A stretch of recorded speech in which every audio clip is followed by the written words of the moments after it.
Tyson drove a crushing uppercut through his opponent's guard, sending the man stumbling into the ropes like a puppet with severed strings. And before the body had even settled, the referee rushed forward, spreading both arms wide to push Tyson back. What Tyson did next made the referee freeze mid-step and turned 12,000 screaming fans into absolute silence. What happened in the next 60 seconds would become arena legend, a story whispered about for decades. Mike Tyson's fist crashed into the side of a man's skull so hard that the guy's mouthpiece flew into the third row.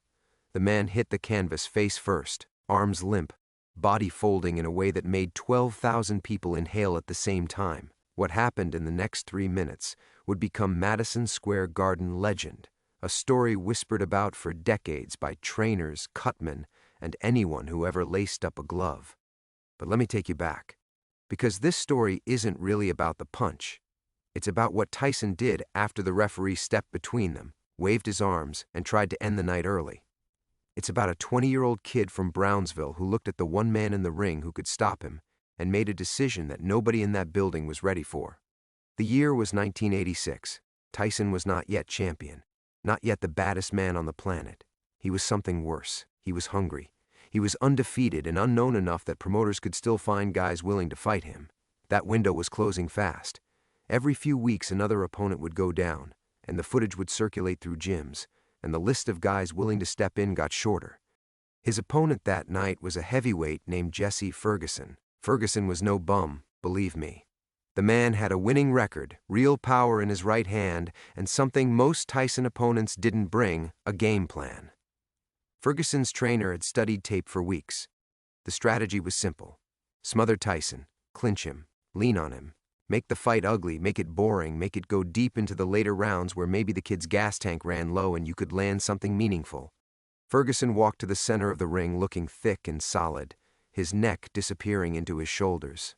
Tyson came forward from his corner without a robe, no socks, black trunks, black shoes, moving with that peekaboo stance that Customato had drilled into his nervous system since he was 13 years old.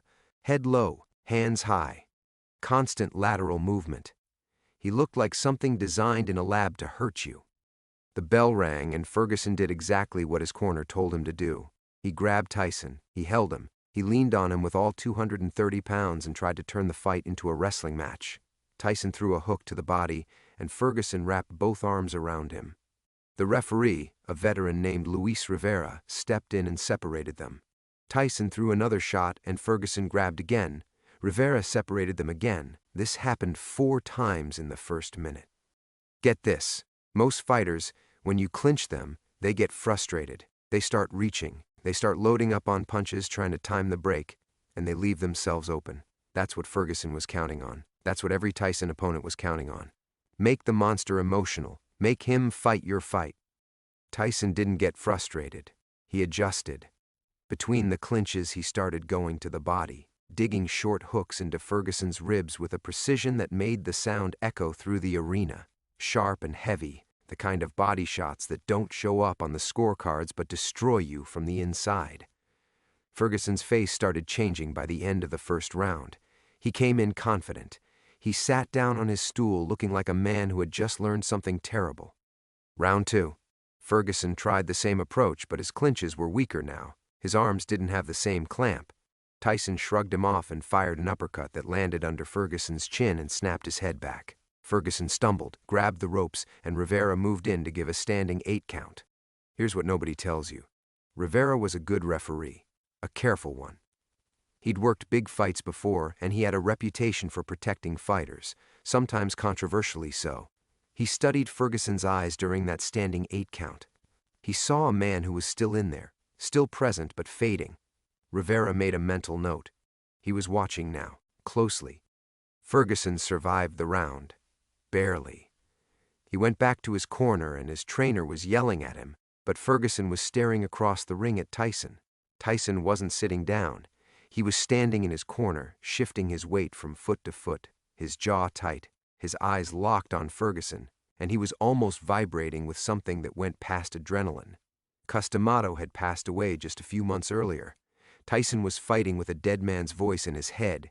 carrying the weight of a promise he'd made to a dying trainer that he would become the youngest heavyweight champion in history.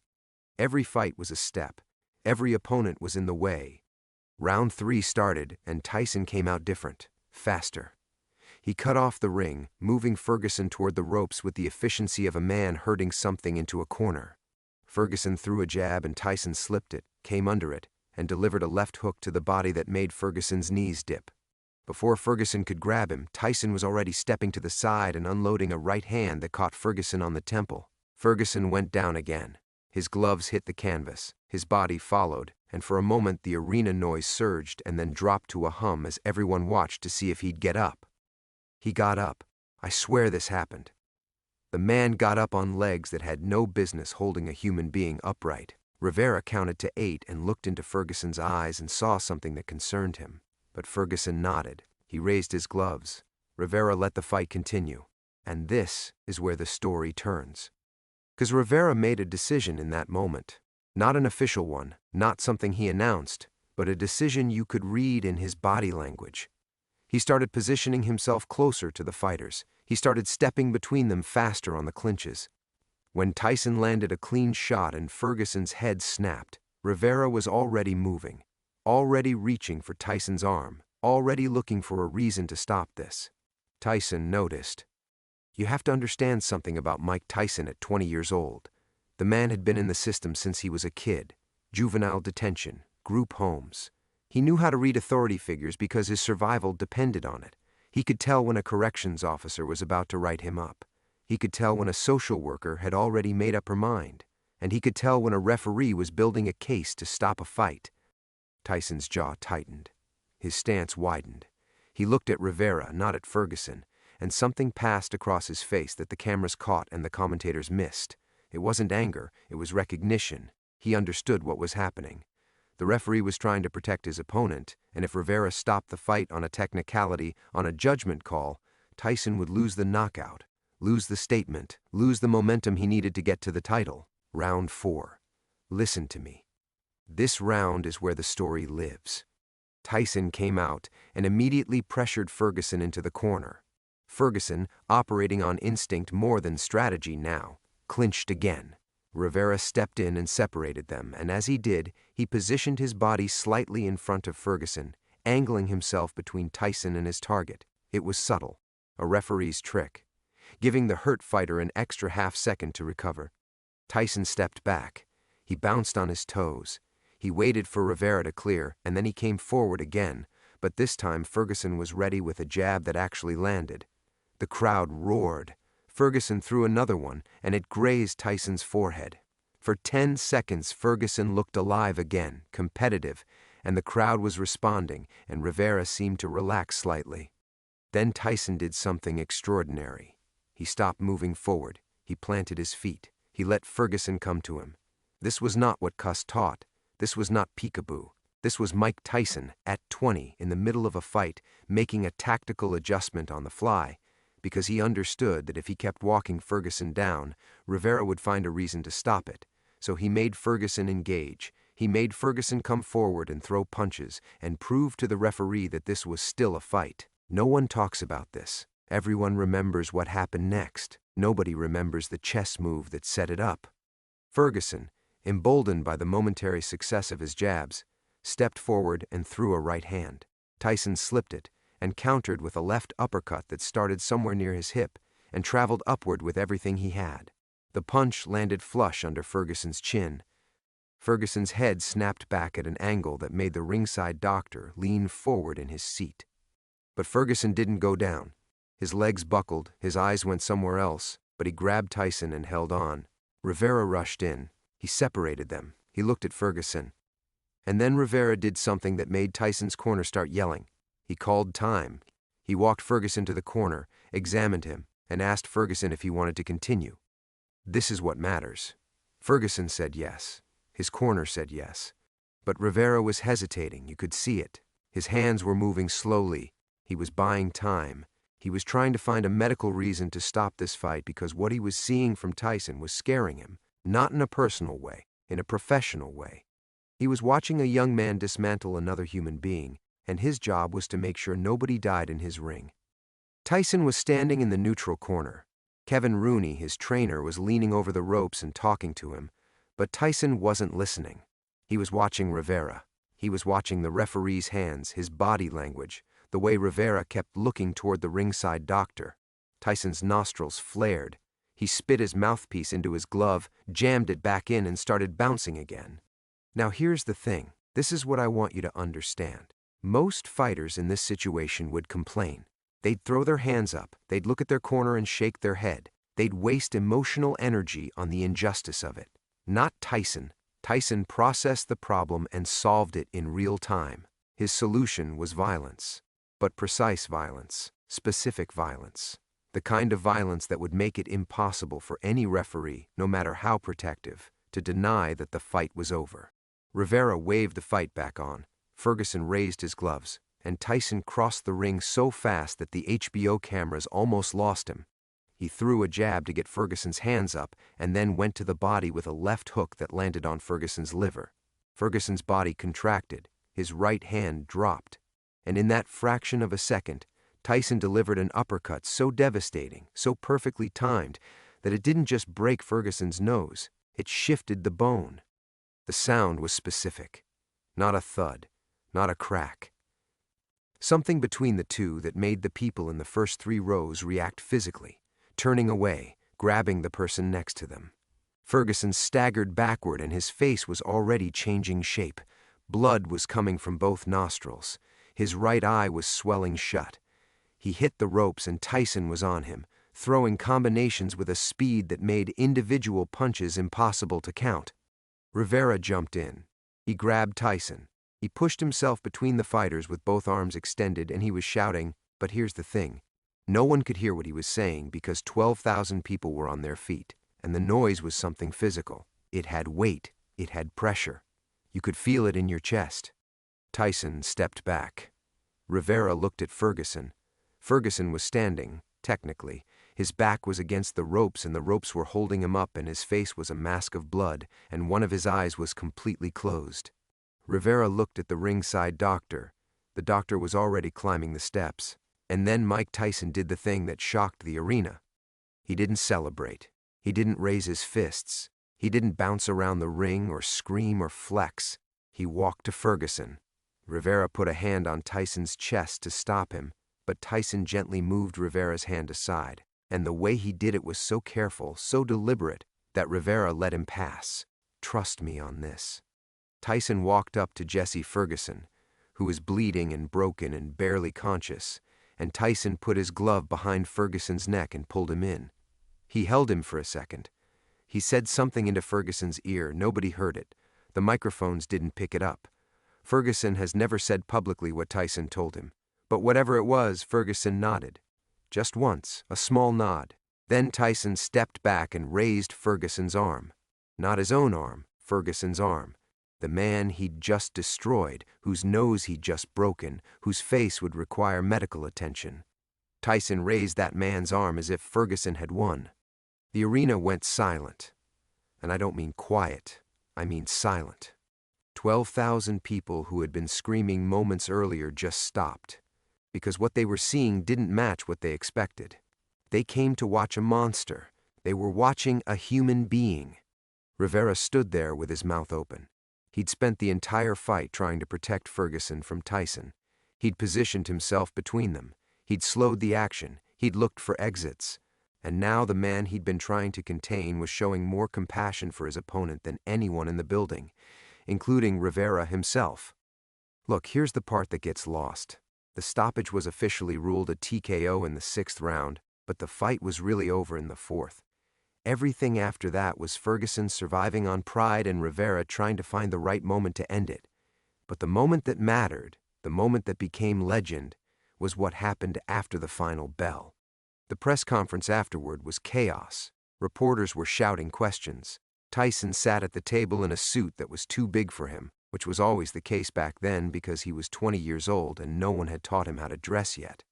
A reporter asked him about Rivera, about the referee's interference, about whether he felt Rivera was trying to take the fight away from him. Tyson leaned into the microphone.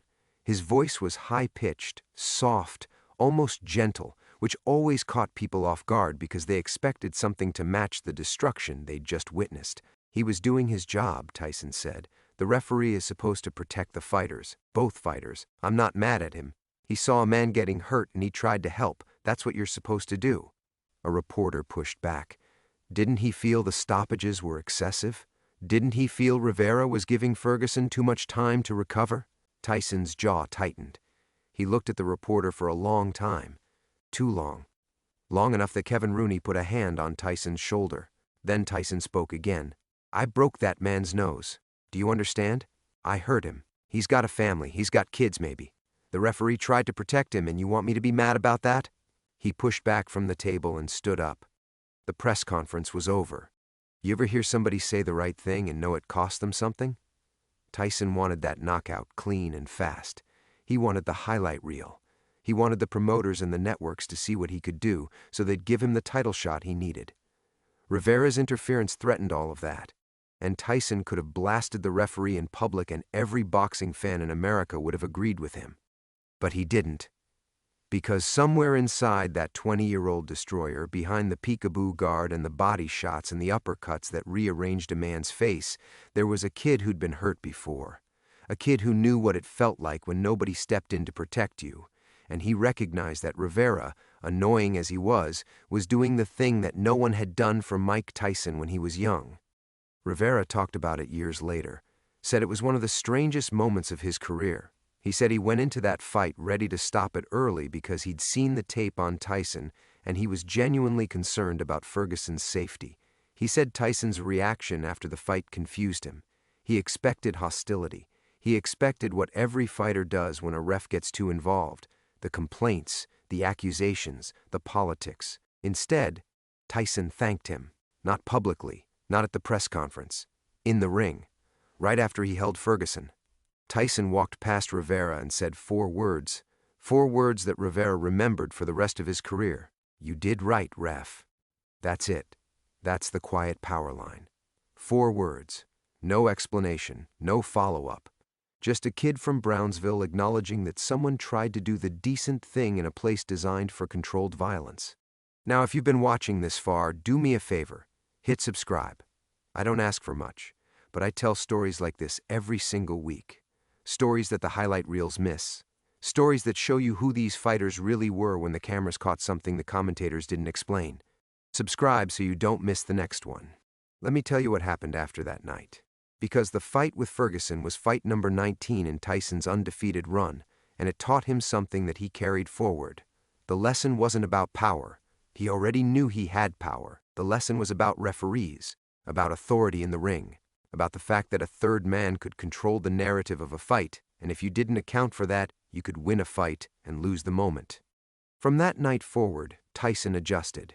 In subsequent fights, when a referee got too close, too protective, too interventionist, Tyson didn't fight the referee. He fought around the referee. He made his knockouts so clean, so final, so indisputable that no official on earth could find a gray area. The Michael Spinks fight lasted 91 seconds. The Larry Holmes fight lasted 4 rounds. The Trevor Berbick fight, the one that made him the youngest heavyweight champion in history, ended with a knockout so definitive that the referee's only job was to count and wave his hands. Tyson took the lesson from the Ferguson fight and turned it into strategy. If you can't control the referee, remove the referee from the equation by finishing the job so completely that there's nothing left to officiate. But that night in 1986, in the ring at the Garden, the strategy was still forming. It was raw, it was instinctive, and it produced something that no one expected. A moment of violence followed by a moment of grace. A fighter who spent 3 rounds solving the problem of an overprotective referee, and then, after solving it in the most brutal way possible, turned around and honored the man who tried to stop him. Ferguson healed. His nose was surgically repaired. He fought again, won several more fights, had a decent career. He never talked trash about Tyson, not once. In a sport where former opponents line up to criticize the men who beat them, Ferguson stayed quiet. He took whatever Tyson said to him in that ring and kept it private. Rivera continued to referee.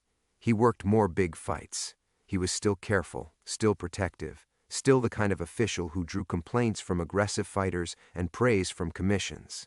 But people who knew him said he changed slightly after the Ferguson fight. He talked about Tyson differently than other fighters. He didn't use the words that everyone else used: monster, animal, machine. He described Tyson as intelligent, aware, calculating. He said Tyson was the only fighter he'd ever worked with who seemed to understand the referee's perspective in real time and adjust accordingly. Here's the final thing, the thing that ties this all together. Years later, when Tyson's career had gone through its peaks and valleys, through the championship and the prison sentence and the comeback and the ear and all of it, a journalist asked him about his early fights, the ones before the title, the ones where he was still building towards something. The journalist asked which fight taught him the most. Tyson didn't say Berbick, didn't say Holmes, didn't say any of the names that show up on greatest hits compilations. He said Ferguson. The journalist was surprised. Why Ferguson? And Tyson, older now, his voice still high but carrying more weight, said something that cuts to the heart of everything. Because the referee tried to save him and I had to figure out how to win anyway. That's life. There's always somebody standing between you and what you want, and most of the time they think they're doing the right thing. You can't hate them for it. You just have to be so good that it doesn't matter. He paused. He rubbed his face with both hands. And then you have to remember that the man you just beat is a man, not an obstacle, not a stepping stone, a man. The referee knew that before I did. He was trying to remind me. That's the story. A fight at the Garden in 1986 that most people have never seen, featuring a moment that most highlight reels cut out, involving a referee who history has forgotten, and a gesture that lasted maybe 5 seconds. Tyson holding Ferguson. Tyson raising Ferguson's arm. Tyson walking past the referee and saying 4 words that a veteran official carried with him for the rest of his career. You came here expecting to see what happened when a referee got between Mike Tyson and his prey. You expected rage. You expected chaos. You expected the kind of eruption that makes you grab your phone and text your friends. What you got was something harder to explain and more powerful to witness. A young man in the most violent sport on earth, at the most violent moment of his career, choosing to honor the man who tried to stop him instead of cursing him, choosing to comfort the man he destroyed instead of celebrating over him, choosing for one brief moment in a life full of turbulence to be the person that Cus D'Amato told him he could be. Not just the strongest, not just the fastest, not just the most feared, the most complete. That's what the referee saw when Tyson walked past him. That's what Ferguson felt when Tyson pulled him in. That's what 12,000 people at Madison Square Garden experienced when the noise stopped and the arena went still, and a 20-year-old kid from the worst neighborhood in Brooklyn stood in the center of the ring and showed them something that no amount of training can teach. And that, right there, is what made the legend. Not the punches, not the broken nose, not the TKO. The 4 words, "You did right, ref." That's Mike Tyson, the whole man, in one moment, in one fight, in one sentence that nobody was supposed to hear. But I heard it, and now you've heard it too. And the next time someone tells you they know who Mike Tyson was, ask them about Jesse Ferguson. Ask them about Luis Rivera. Ask them about a night at the Garden when the referee tried to protect a man and the fighter who broke that man's face thanked him for it. Ask them. And watch their face when they realize they don't know the story. Because now you do.